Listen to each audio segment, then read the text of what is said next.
येनेरितः प्रवर्तन्ते प्राणिनः स्वेषु कर्मसु तं वन्दे परमात्मानं स्वात्मानं सर्वदेहिनः। नमो नवघनश्याम कामकामितदेहिने कमलाकामसौदाम कर्णकानुकुले।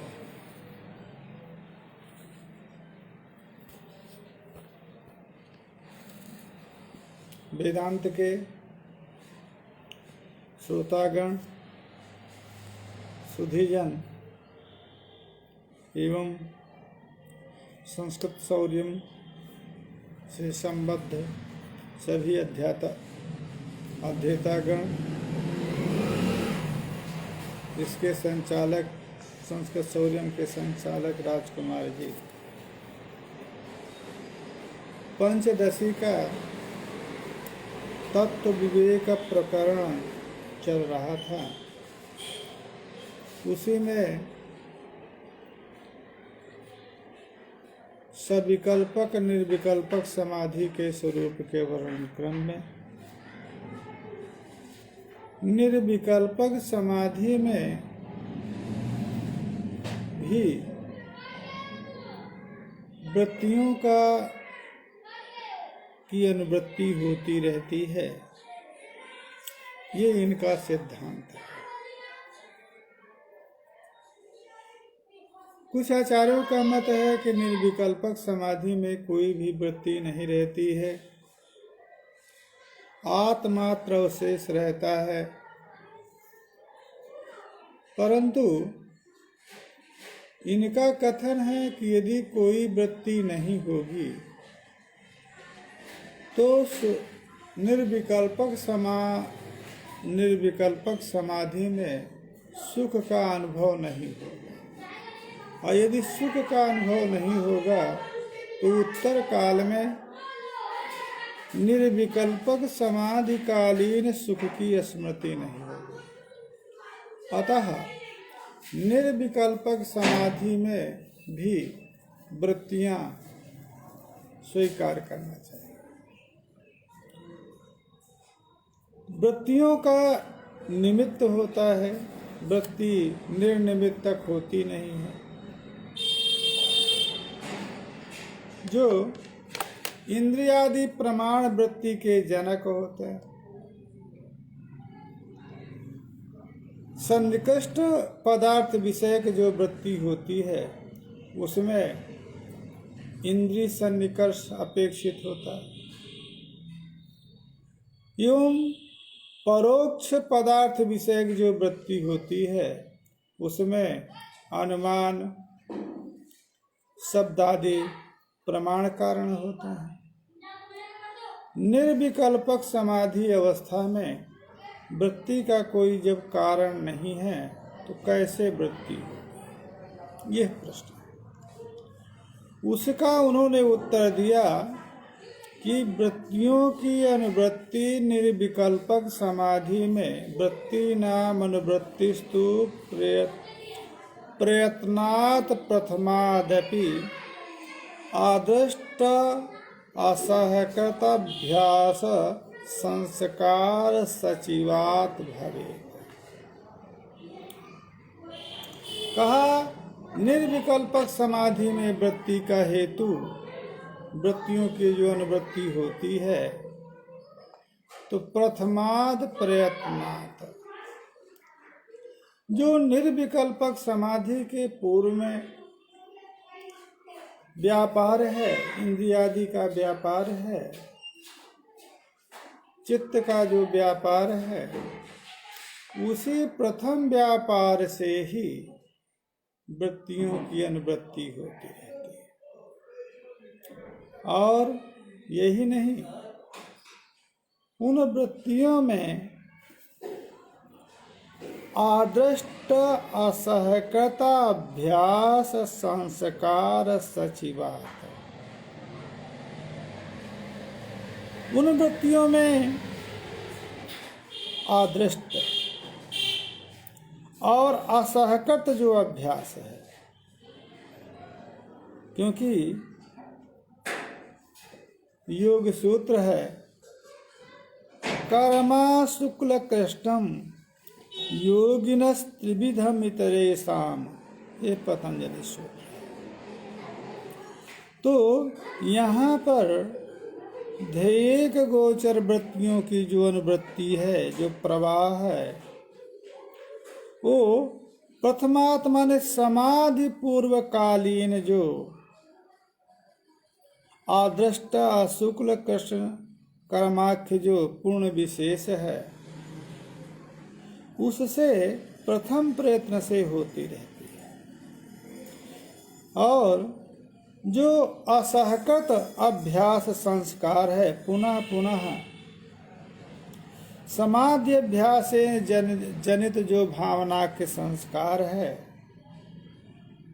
तो वो संस्कार विशेष ताभ्याम संस्कार सहकारी कारण से के साथ विद्यमान होने के कारण संस्कार सचिवात, वही संस्कार जो आदृष्ट असहकृत अभ्यासकृत पुनः पुनः समाधि का जो संस्कार है, वो संस्कार वसात वही सचिव हो जाता है, सहकारी कारण हो जाता है। तो सहकारी कारण आदृष्ट सहकृत अभ्यास संस्कार है, और निर्विकल्पक समाधि के पूर्व में जो व्यापार है, वृत्ति है, उसी व्यापार से निर्विकल्पक समाधि में भी वृत्तियों का ध्यायिक गोचर, केवल अहम ब्रह्मास्मि ब्रह्माकार विषय की जो वृत्ति है, वो वृत्ति का अनुरमण होता रहता है। उसी और दृष्टांत में दिया था यथा दीपो निवातस्थः इत्यादि भी अनेकथा भगवान इममेवर्थम अर्जुनाय निरूपयत। नमः समाधि पूर्वाचार्य ने निरूपिता है। ये समाधि पूर्वाचार्यों के द्वारा स्वीकृत नहीं है, अभिमत नहीं है, ऐसा नहीं कह सकते हैं। यथा दीपो निवातस्थो नेंगते सोपमा स्मृता, इस गीता श्लोक अनेकता नाना प्रकार से भगवान ज्ञान ऐश्वर्य आदि संपन्न जो भगवान हैं, उन्होंने एकादश समाधि का उपदेश अर्जुन को दिया है। अतः ये जो हम इस समाधि का निरूपण कर रहे हैं, आचार्य का कथन ये है, इसमें स्मृति प्रमाण है। पूर्वाचार्यों ने भी एकादश निर्विकल्पक समाधि को स्वीकार किया है। भगवान यमेवर्थम, यही जो समाधि का स्वरूप है, इस समाधि के स्वरूप का उपदेश भगवान ने अर्जुन को दिया है। अनादो यह संसारे संचिता कर्मकोटयः अनेन विलयम यान्ति शुद्धो धर्मो विवर्धते। अनादो, ये संसार अनादि है। धारा प्रवाहे प्रवर्तमान ये संसार अनादि है। क्यों? इसके पूर्व में था, षष्ठी में था, उसके पूर्व में षष्ठी में था, उसके पूर्व, ये जो अनादि संसार है। इस अनादि संसार में जो संचित कर्म है, कर्म कोटि, कर्मा पुण्य लक्षण जो कोटि हैं, जो करोड़ों पुण्य जो कर्म हैं, संचित कर्म हैं, अनेन विलयम यान्ति, इस निर्विकल्पक समाधि के द्वारा ही विलय को प्राप्त होता है। क्षीयन्ते चास्य कर्माणि तस्मिन् दृष्टे परावरे। तस्मिन् परमात्मनि परावरे परमात्मनि दृष्टे सति, उस परमात्मा का साक्षात्कार हो जाने पर कर्माणि क्षीयन्ते, कर्मों का, संचित कर्मों का क्षय होता है। ऐसी स्मृति मुंडकोपनिषद। गीता भी इसमें प्रमाण है। ज्ञान अग्नि सर्व कर्माणि भस्मसात् कुरुते अर्जुन। तो वही ज्ञान अग्नि है जो निर्विकल्पक समाधि रूप आत्म साक्षात्कार है। यही ज्ञान अग्नि से संचित कर्म भस्म होते हैं। भस्म का तात्पर्य जिस प्रकार से भूंगे हुए चणकादि से अंकुर उत्पन्न नहीं होता, उसी प्रकार से जो प्रमाता साधक निर्विकल्पक समाधि तक पहुंचता है, उस निर्विकल्पक समाधि आत्म साक्षात्कार से उसके जन्म जन्मांतरीय जो संचित कर्म हैं, वो संचित कर्म भूंज जाते हैं, भस्म हो जाते हैं। अब भस्मी जो भूंगे हुए चणकादि से जिस प्रकार से अंकुर नहीं उत्पन्न होता, उसी प्रकार से जो निर्विकल्पक समाधि को प्राप्त हो चुका है, ऐसे साधक के जो संचित कर्म हैं वो फलोन्मुख नहीं होते हैं। अंकुरोता जो उनका प्रारब्ध रूपता है, प्रारब्ध रूपता नहीं होती है। कर्मों का प्रारंभ ही जन्म है। कर्मों का प्रारंभ, कर्मों की फलोन्मुखता ही शरीर इंद्रिय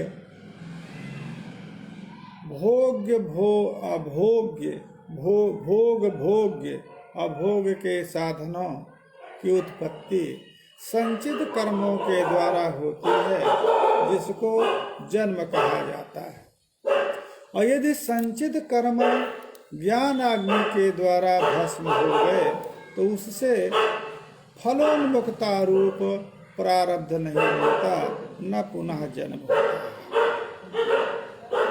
इसलिए अनेन विलयम याति, तो शुद्धो धर्म सविलास विद्या निवर्तक साक्षात्कार साधन भूत जो धर्म है, कारण के कार्य के सहित जो अविद्या का विनाश जिससे हो जाए, ऐसा जो साक्षात साधन भूत वही शुद्ध धर्म है, उसकी वृद्धि होती है।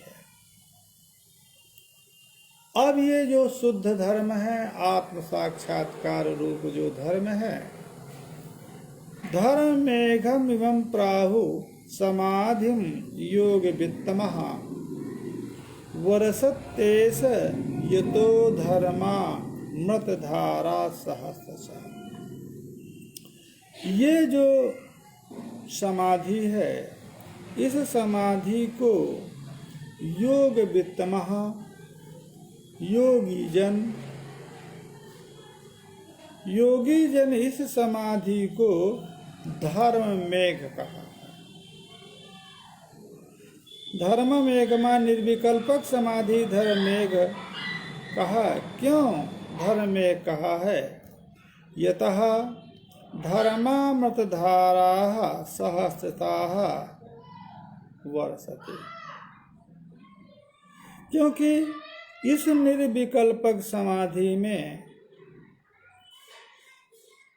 जो धर्मामृत, धर्म बता दिया, आत्म साक्षात्कार रूप जो धर्म है, वही अमृत है, वही शाश्वत है, वही नित्य है, वही परम सुख है। अतः एतादृश जो धर्मामृत धारा है, उस धर्मामृत धारा की वर्षा इस निर्विकल्पक समाधि में होती है।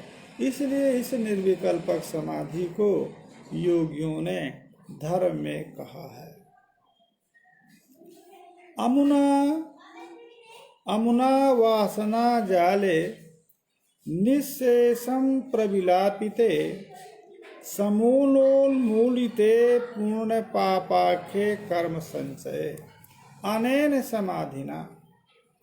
इस निर्विकल्पक समाधि के द्वारा वासना जाले निःशेषम प्रविलापिते, जो वासना जाल है, अहंकार ममाकार, जो जन्म जन्मांतरी संसार आदि विषय के जो वासना जाल है, वो निःशेषम नास्ति शेषः यस्मिन् तन्निःशेषम, निःशेष कोई भी शेष अंश नहीं रह जाता है। सर्वतो भावेन उस वासना जाल का प्रविलापिते, इसी समाधि के द्वारा उस वासना भाव का प्रविलाप होता है।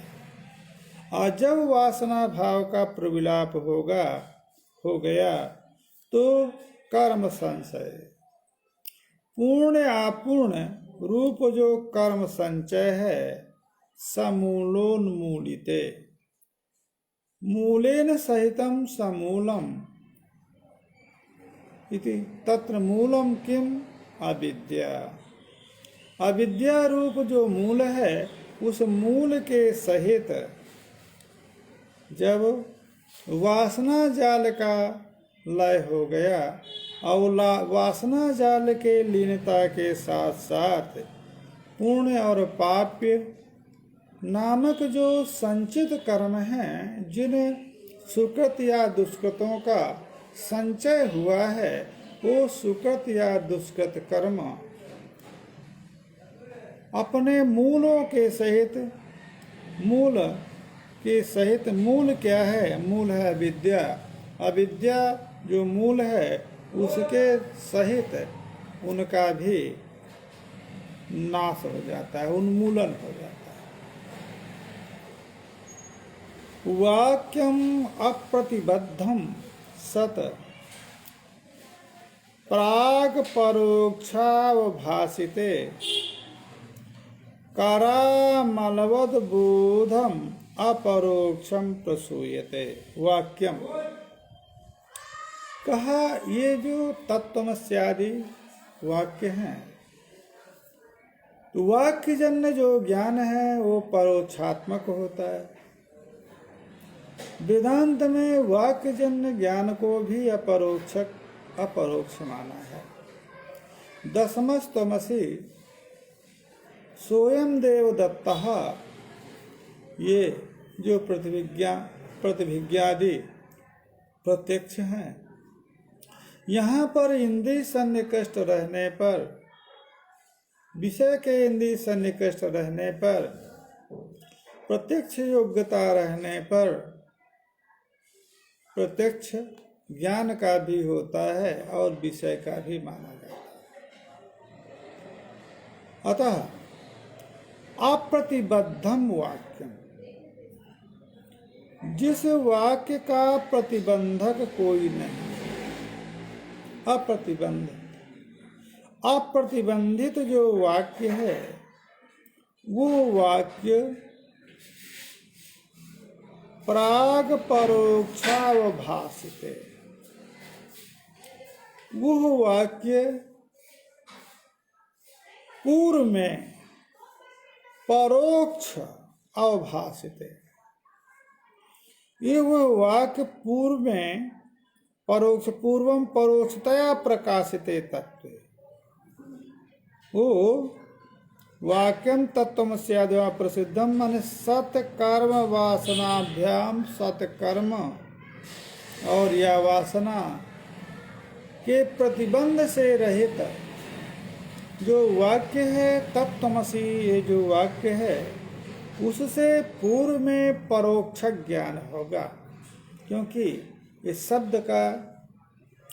शब्द प्रमाण का ये वैलक्षण है कि पूर्व में पद पदार्थ ज्ञान, पद श्रवण से उत्तर में पदार्थ ज्ञान, आकांक्षा योग्यतादि सन्निधि मत जो वाक्य है, उस वाक्य से पूर्व में परोक्ष ज्ञान होता है।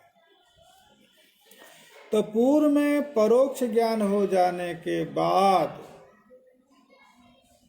अतः परोक्ष ज्ञान क्या है, अपरोक्ष ज्ञान क्या है, यहाँ पर थोड़ा विवेचनीय है।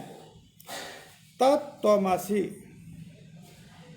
यह जो वाक्य है, इस वाक्य को महावाक्य कहा जाता है, क्योंकि सदैव सोमिदमग्रे आसीत् एकमेवा द्वितीयम्, यहाँ से प्रारंभ करके और एतदात्ममिदं सर्वं सात्मा तत्त्वमसि श्वेतकेतोः, ये प्रकरण समाप्ति में यह तत् सा त्वम असि, यह बोध जब होता है तो संपूर्ण प्रकरणानुगत जिस वाक्य से बोध होता है उस वाक्य को महावाक्य कहते हैं। उसमें उपक्रम, उपसंहार, अभ्यास, अपूर्वता, फल, उपपत्ति और अर्थवाद, ये 6 लिंग होते हैं। 6 लिंगों के द्वारा ही वाक्य के तात्पर्य की अवगति होने के कारण इस वाक्य, जो ऐसे वाक्य जो षड्लिंगों के द्वारा जिनका तात्पर्य, प्रकरणानुगत तात्पर्य की अवगति होती है, उन वाक्यों को महावाक्य माना जाता है। तो उन वाक्यों से पूर्व में तत्त्वमसि जीवात्मा परमात्मा एव, यह अनुभव होता है। जीवा तत्व, यह परमात्मा परमेश्वर स त्वम असि, परमात्मा तुम ही हो, यह जो ज्ञान होता है यह परोक्षात्मक है। इसके उत्तर काल में अहमेवास्मि तद ब्रह्म, वो ब्रह्म मैं ही हूँ, ये अपरोक्षानुभूति है। तो तत्त्वमसि ये परोक्ष अनुभूति है, अहम ब्रह्मास्मि ये अपरोक्ष अनुभूति है। इसीलिए उन्होंने कहा करामलकवत बोधम, जिस प्रकार से हाथ में रखा हुआ अमलक, आंवला का बोध अपरोक्षात्मक होता है, उसी प्रकार से अप्रतिबद्ध जो तत्त्वमसि वाक्य है, उससे पूर्व में जीवात परमात्मा का अभेद ज्ञान परोक्षात्मक होगा। उत्तर काल में वही अहम ब्रह्मास्मि, यह अपरोक्षानुभूति होगी। और ये जो अपरोक्षानुभूति है, इसी को अखंड अनुभूति माना जाता है, अखंड वृत्ति माना जाता है, क्योंकि यह जो अहम ब्रह्मास्मि, यह जो ज्ञान है, इसमें संसर्ग का भाग नहीं होता है। तत्त्वमसि में भी तत् और त्वम के संसर्ग का भान न हो करके लक्ष्यार्थ जो चैतन्य है, वो चैतन्य जो लक्ष्यार्थ है, वो लक्ष्यार्थ चैतन्य अखंड चैतन्य, वहाँ पर संसर्ग का भान नहीं होता। अथवा तत्त्वमसि, इस वाक्य का जो शक्यार्थ है, सर्वज्ञत्व विशिष्ट चैतन्य, अल्पज्ञत्व विशिष्ट चैतन्य, ये जो शक्यार्थ का बोध होता है, सर्वज्ञत्व विशिष्ट चैतन्य, अल्पज्ञत्व विशिष्ट चैतन्य एकमेव, ये जो बोध होगा ये पूर्व में परोक्षात्मक होगा। उत्तर काल में जो चैतन्य मात्र का बोध होगा, अखंड चैतन्य जो लक्ष्यार्थ है, भागत त्याग लक्षणा कहा, क्योंकि सर्वज्ञत्व विशिष्ट चैतन्य, अल्पज्ञत्व विशिष्ट चैतन्य का अभेद संभव होने के कारण वहाँ पर विशेषणांश जो सर्वज्ञत्व अल्पज्ञत्व है उसका परित्याग करके और जो चैतन्य मात्र है वो लक्ष्यार्थ है। तो वो जो लक्ष्यार्थ है, वो लक्ष्यार्थ जो चैतन्य है उसमें कोई भी संसर्ग सर्वज्ञत्व या अल्पज्ञत्व का नहीं भाषित होता है। इसलिए वो अखंड चैतन्य बोधोत्तर काल में वो जो अखंड चैतन्य बोध है वो अपरोक्षात्मक है। इसके उत्तर काल में अहम ब्रह्मास्मि यह जो वृत्ति है, इस वृत्ति में भी कोई भी विशेषणों का संसर्ग चैतन्य में भाषित नहीं होता। इसलिए ये भी अखंड वृत्ति जो है ये भी अपरोक्षात्मक ही प्रत्यक्षात्मक ही ये अखंड वृत्ति को माना जाता है। अतः करामलकद बोधम अपरोक्षम बोधम प्रसूयते। पूर्व में परोक्ष ज्ञान हो जाने के उत्तर काल में अपरोक्ष ज्ञान की उत्पत्ति होती है। अब बात यह है कि आप परोक्ष ज्ञान भी तत्त्वमसि इन वाक्यों का मानते हैं, अपरोक्ष ज्ञान भी मानते हैं।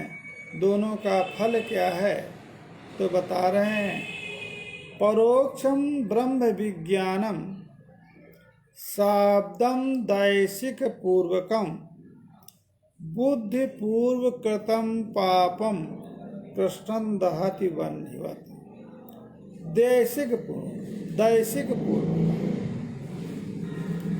दैशिक पूर्वकम का अर्थ है किसी देश विशेष से अन्वित, माने गुरुमुख देश से लब्ध। क्योंकि गुरु उपदेश है, गुरु का जो वेदांतोपदेश है उस वेदांत उपदेश से लब्ध होने के कारण दैशिक माने गुरुमुख से लब्ध, जो साध ब्रह्म परोक्षम साध ब्रह्म विज्ञानम, परोक्ष साध ज्ञान जो है वो उसका फल क्या है। कहा वो जो पहले परोक्षात्मक ज्ञान होता है वो परोक्ष ज्ञान के द्वारा बुद्धि पूर्व कृतम पापम, बुद्धि के द्वारा पूर्वकृत जो पाप हैं, संपूर्ण पाप हैं, वो संपूर्ण पापों को परोक्षात्मक जो ब्रह्म ज्ञान है वो वह्नि के समान दहन कर देता है। जिस प्रकार से वह्नि तृण आदि को दहन करने में समर्थ है, तृण आदि को जलाती है वह्नि अग्नि, उसी प्रकार से ब्रह्म का जो परोक्षात्मक ज्ञान है, ब्रह्म विषय के जो परोक्षात्मक ज्ञान तत्त्वमसि आदि से जायमान है, उसके द्वारा बुद्धिकृत जितने भी पाप हैं उन पापों का दहन हो जाता है। जब तक पापों का दहन नहीं होगा, अंतः कालुष्य का दहन नहीं होगा, तो अंतः कालुष्य जो जन्म जन्मांतरीय वासना है, अहम मनुष्य, अहम कर्ता, अहम भोक्ता इत्याकारक जो वासना है, वो वासना की जब तक निवृत्ति नहीं होगी, वही वासना ही अहम ब्रह्मास्मि, मैं ब्रह्म हूँ, ये जीव के स्वरूप के ज्ञान में वही प्रतिबंधक है। जीव तो ब्रह्म स्वरूप है ही, उसमें प्रतिबंधकता है अविद्यारोपित जो जन्म जन्मांतरीय कर्तृत्व भोक्तृत्व जीवत्वादि का अध्यास है, वासना है, वही जो है प्रतिबंधक है कि जीव को अपने स्वरूप का ज्ञान नहीं होता है। और जब परोक्षात्मक ज्ञान ब्रह्म विषय ज्ञान गुरु के मुख से द्वारा हो गया, प्राप्त हुआ, गुरु के उपदेश से प्राप्त हुआ, तो वो जो परोक्षात्मक शाब्दिक ज्ञान है उसने उस पाप को, उस कालुष्य को, उस वासना को जो आत्म साक्षात्कार में प्रतिबंधक है, उस प्रतिबंधक को की निवृत्ति उससे हो गई। जब प्रतिबंधक की निवृत्ति हो गई तब अपरोक्षात्म विज्ञानम शाब्दम दैशिक पूर्वकम संसार कारण अज्ञान तमसश्चंद्र भास्कर।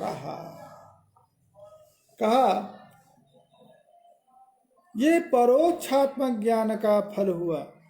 अपरोक्षात्मक ज्ञान के उत्तर में जो अपरोक्षात्मक आत्मा का ज्ञान होता है, वो अपरोक्षात्मक जो आत्मविज्ञान है, वो भी दैशिक पूर्वक माने गुरुमुख से श्रुत पूर्व में बताया। वो अपरोक्षात्म विज्ञान का फल क्या होता है कि संसार कारण अज्ञान तामसः चंड भास्कर। संसार माने संसरण, जन उत्पत्ति रूप जो संसरण है, इस संसरण का जो कारण अज्ञान अविद्या, वो अविद्या रूप जो तम है, वही है तम।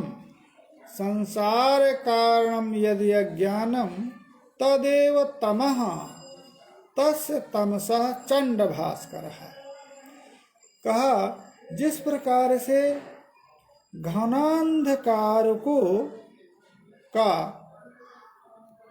प्रकट प्रकाश जो भास्कर सूर्य है, वो उसको नष्ट कर देता है, उसी प्रकार से संसार के कारण भूत जो अविद्या है, अज्ञान है, उस अज्ञान रूप तम का ये अपरोक्षात्मक जो प्रत्यक्षात्मक जो शब्द से जायमान ज्ञान है, यह ज्ञान निवृत्ति कर देता है। अतः पूर्व में जो शब्द से परोक्षात्मक ज्ञान हुआ तत्त्वमसि के द्वारा, इसके उत्तर काल में अखंड चैतन्य रूप जो लक्ष्यार्थ की प्रतीति हुई, उत्तर काल में जो तदाकार वृत्ति है, अहम ब्रह्मास्मि वृत्ति है, इस वृत्ति का स्वरूप कल भी हमने बताया था। ये जो अखंडाकार अहम ब्रह्मास्मि ये जो वृत्ति है, ये वृत्ति का फल है कि स्वश्वेतर निवृत्ति हेतु उदयति। अखंडाकार वृत्ति का जब उदय होता है तो अखंडाकार वृत्ति से इतर जो वृत्तियां हैं, अहम जीवः, अहम कर्ता, अहम भोक्ता, अहम शरीरे इत्यादि जितने भी सांसारिक देह इंद्रियादि विषय जो वृत्तियां हैं, उन वृत्तियों का विलय हो जाता है। और यह वृत्ति आत्मा को विषय करते हुए आत्मा के आवरण रूप अविद्या की निवृत्ति करती है।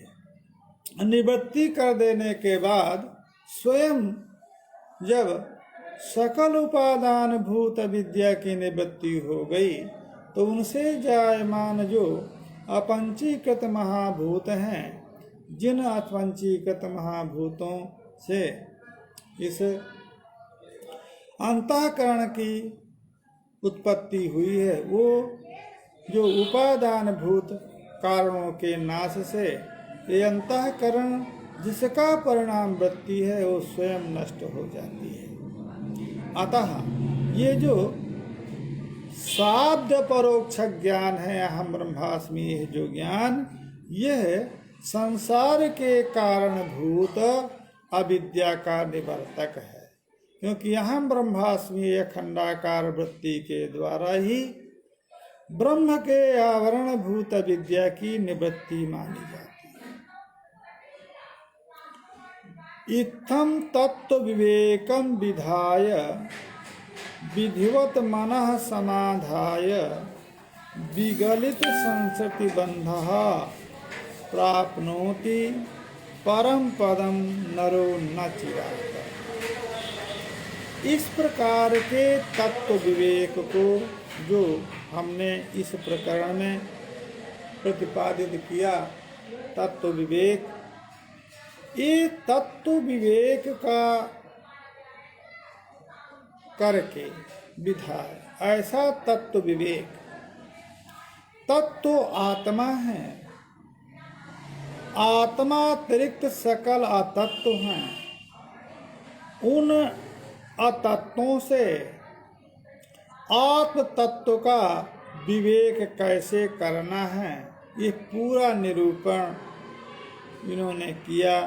कोश आदि का निरूपण सबसे पहले अविद्या के दो स्वरूप, सत्व प्रधान, मलिन सत्व प्रधान, उसमें प्रतिबिंबित दो स्वरूप बताया। उन दो उपाधियों में प्रतिबिंबित चैतन्य को जीव और ईश्वर रूप भेद बताया। इसके बाद फिर प्रपंच की उत्पत्ति बताया। प्रपंच से उत्पत्ति के बाद शरीरों की उत्पत्ति बताया। शरीरों की उत्पत्ति के उत्तर काल में कोशों का निरूपण किया। उन कोशों के विवेक पुरस्सर और आगे जो विवेचन किया आत्म तत्व विज्ञान का, इस प्रकार का जो तत्व विज्ञान जिसको हो गया करके, और केवल तत्व विज्ञान से नहीं, विधिवत मनः समाधाय, विधि पूर्वक उस तत्व में आत्मा को समाहित करना, समाधाय समाधि, तदर्थक समाधि प्राप्त्यर्थः। तब क्या होगा, जब एतादृश तत्व विवेक करके अब उस तत्वात्मक जो वस्तु है, तदाकार वृत्ति, सविकल्पक समाधि, वृत्ति लय उत्तर आत्मावशेष निर्विकल्पक समाधि जिसको प्राप्त हो जाएगी, तो वो निर्विकल्पक समाधि से विगलित संसति बंध है। संसति ही संसारः, संपूर्वक श्री धातोः भावे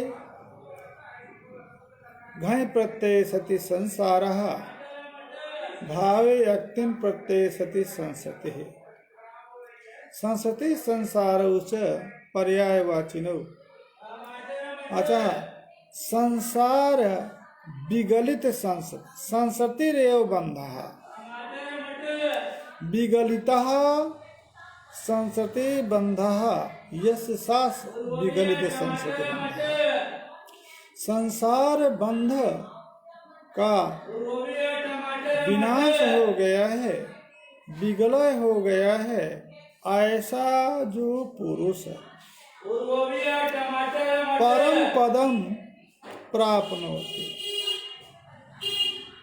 परम पद जो मोक्ष है उस मोक्ष को प्राप्त करता है। अब बात यह है कि उस जो परम पद मोक्ष को प्राप्त करता है उसमें क्या विलंबता होती है।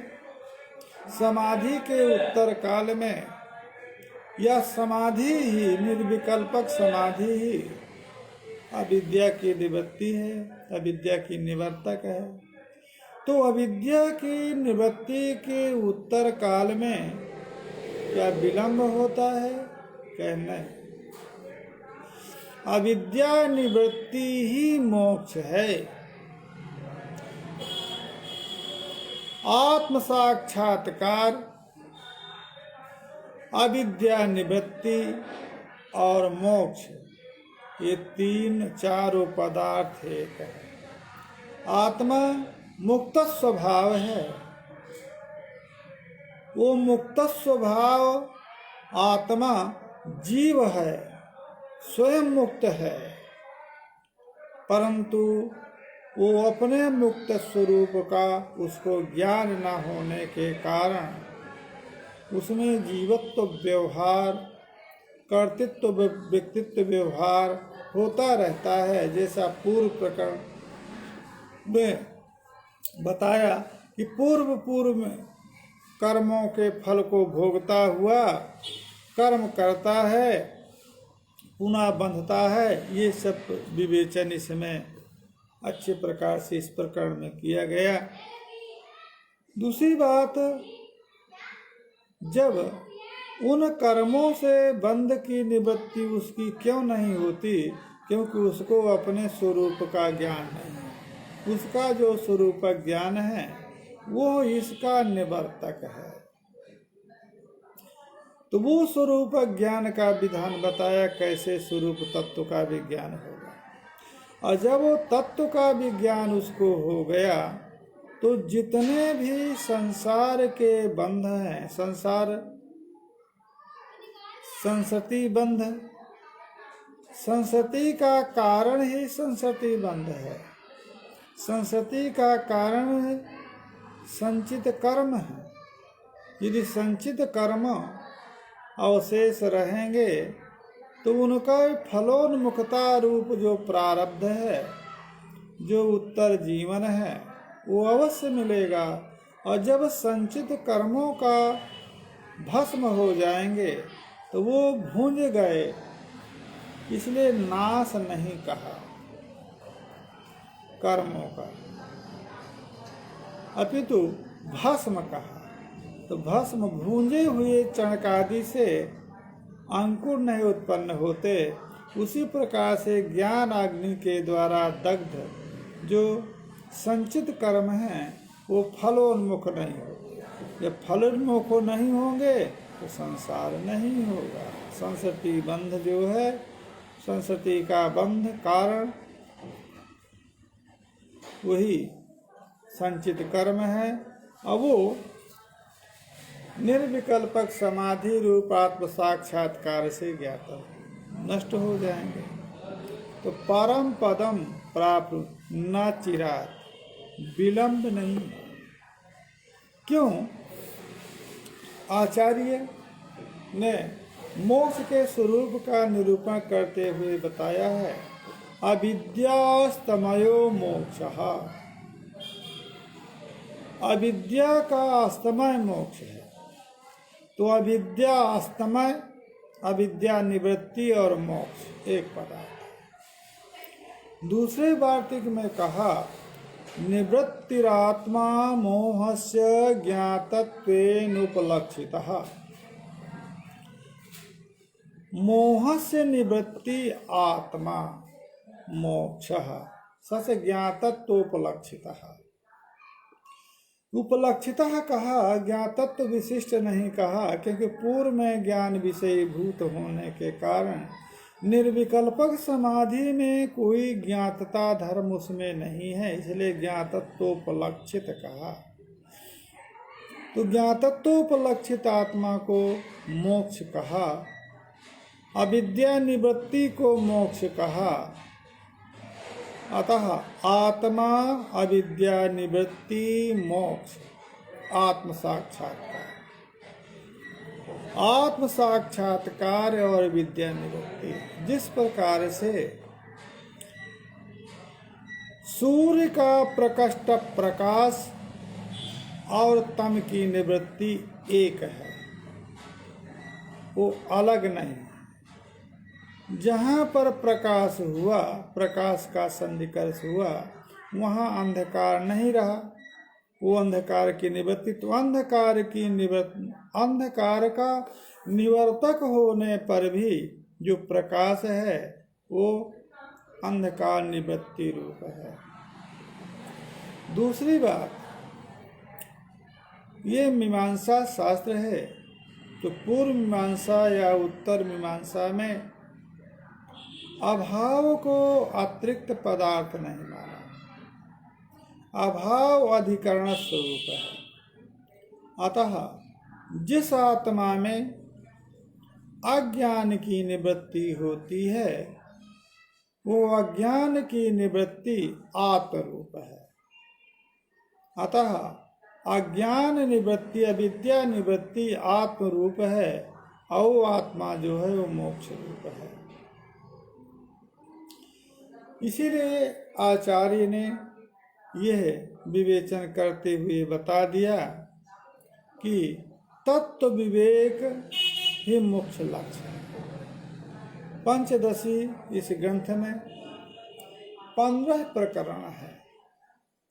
15 प्रकरणों में जो ये प्रथम प्रकरण तत्व विवेक प्रकरण है, इस प्रकरण के में ही सभी पदार्थों को जो वेदांत का सिद्धांत है उसका प्रतिपादन कर दिया। अब आगे के जो 14 प्रकरण हैं ये इसी से अन्वित है, क्योंकि यह आचार्यों की परंपरा हमारे यहाँ रही है। वेदांत दर्शन में सूत्रकार ने 4 सूत्रों में संपूर्ण वेदांत को के सिद्धांत को प्रतिपादित कर दिया। उत्तर में पूरे जो अधिकरण हैं, अध्याय हैं, वो पल्लवन है, उसकी पुष्टि में है, शंका समाधान होता है। अथा तो ब्रह्म जिज्ञासा अथ अतः साधन संपत्ति उत्तर काल में ब्रह्म जिज्ञासा, क्यों ब्रह्म जिज्ञासा करनी चाहिए? अतः यतः ब्रह्म ज्ञान के अतिरिक्त शाश्वत सुख की प्राप्ति का साधन नहीं है।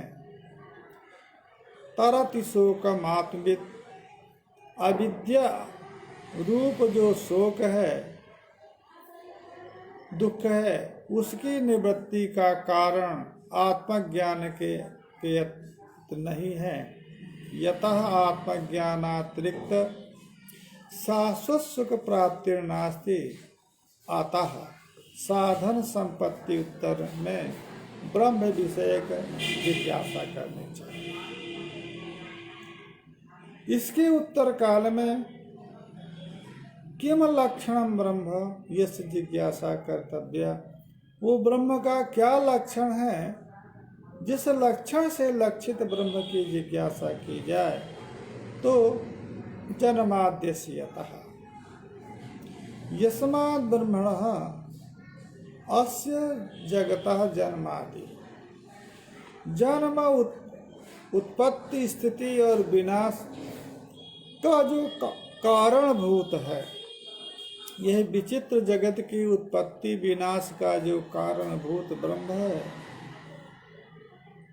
जिसको यतो इमानि भूतानि जायन्ते येन जातानि जीवन्ति यत्पर्यन्ति अभिसंविशन्ति, इस श्रुति के द्वारा उपादानता जिसकी बोधित की गई है, तदैच्छते को हम बहुश्याम प्रजाएय इच्छा आशयतया, जगत कर्तृत्व जिस आत्मा का बोधित है, अर्थात जो जगत का उपादान कारण भी है, निमित्त कारण भी है, भिन्न निमित्तोपादान है, यह ब्रह्म के स्वरूप या तटस्थ लक्षण का निरूपण किया।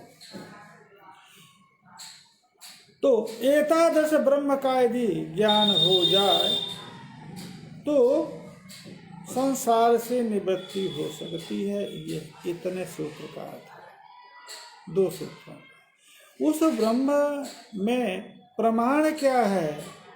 तो शास्त्र योनित्व, शास्त्रम ऋग्वेदादि योनि ज्ञापकत्व प्रमाण, प्रमाण दे दिया कि ब्रह्म जो है निष्प्रमाणिक नहीं है। एतादृश जो ब्रह्म है, सकल जगत उपादान कर्तृभूत जो अभिन्न निमित्त उपादान ब्रह्म है, यह काल्पनिक नहीं है, अपितु उसमें वेद प्रमाण है, शास्त्र प्रमाण है। अब इसके बाद आशंकाएं होती हैं कि वेद का प्रमाण कर्म ही है। अमनाय से क्रियार्थत्वाद अनर्थक्यम तदर्थानाम, तो वो उसका तत्व समन्वय से समन्वय कर दिया कि नहीं, उस अद्वैत जो सिद्ध ब्रह्म है, उस ब्रह्म में उपनिषदों का वेदांत भाग का समन्वय है। संपूर्ण वेदांत का उपदेश 4 सूत्रों में समाप्त किया। इसके उत्तर में उसी का पल्लवन है। आशंका है अन्य सिद्धांतों के पक्षों को उपस्थापित करके अपने सिद्धांतों का पक्ष उपस्थापित करके खंडन पुरस्सर अपने सिद्धांत को स्थापित करना, ये पूरा सिद्धांत है। उसी प्रकार से भगवत्पाद शंकराचार्य जब भाष्य सूत्रों में करना प्रारंभ किए तो अध्यास भाष्य में ही अपने सिद्धांत को, अद्वैत सिद्धांत को प्रतिपादित किया। सूत्र व्याख्यान के पूर्व ही अथातो ब्रह्म जिज्ञासा, इस सूत्र व्याख्यान के पूर्व ही अध्यास भाष्य का निरूपण किया। अतः पूर्व में ही अद्वैत सिद्धांत क्या है, उस अद्वैत सिद्धांत का प्रतिपादन उपोद्घात रूप जो आपका अध्यास भाष्य है, उसी में भगवत्पाद शंकराचार्य ने कहा। उसी प्रकार की शैली जो विद्यारण्य मुनि जी हैं, स्वामी हैं, इन्होंने भी जो तत्व विवेक प्रकरण है, इस तत्व विवेक प्रकरण जो मात्र 65 कारिकाएं हैं, उन्हीं में संपूर्ण अद्वैत सिद्धांत का प्रतिपादन कर दिया। अब इसके आगे जो भी प्रकरण हैं, द्वितीय महाभूत विवेक प्रकरण, ठीक है, महाभूतों की उत्पत्ति तो कह दिया है। अब महाभूतों से भी विविक्त है आत्मतत्व, ये बताना है। फिर पंचकोश विवेक, पंचकोशों का तो बता दिया है, परंतु पंचकोशों का विवेक कैसे होगा, ये पल्लवन है। अतः ये जो तत्व विवेक प्रकरण है, जो प्रथम प्रकरण है, ये प्रथम प्रकरण में संपूर्ण अद्वैत सिद्धांत को यही है। अद्वैत सिद्धांत तत्वभूत जो आत्म तत्व है, उस आत्म तत्व का अनात्म तत्व से विवेक करना, विविक्त ज्ञान करना, अद्वैत तत्व का यही इसका सिद्धांत है। उसको अच्छे प्रकार से इन्होंने निरूपण कर दिया। अब इसके उत्तर में द्वितीय प्रकरण, तृतीय प्रकरण, जो भी अन्य प्रकरण है, 14 प्रकरण, वो इसी के पुष्टि में आक्षेप और समाधान और दृष्टांत पुरस्सर आगे आचार्य ने किया है। वस्तुतः ये तत्व विवेक प्रकरण ही मूल है। इसमें संपूर्ण सिद्धांत प्रतिपादित हो चुके हैं। आगे इसी के पल्लवन में, इसी के संगति में अन्य प्रकरणों का उल्लेख है। यदि श्री विद्यारण्य मुनि विरचितायाम पंचदश्याम तत्व विवेकाख्यम प्रथमम प्रकरणम। हरि ओम नमो नमः। देखने में हमारे मित्रवर्ग आचार्य पीयूष कांत दीक्षित जी भी इस ज्ञान सत्र में देख रहे हैं। प्रणाम करता हूँ आचार्य जी को और सब सुधीजन लोगों को यथोचित नमस्कार करके आगे हम कल पुनः मिलेंगे।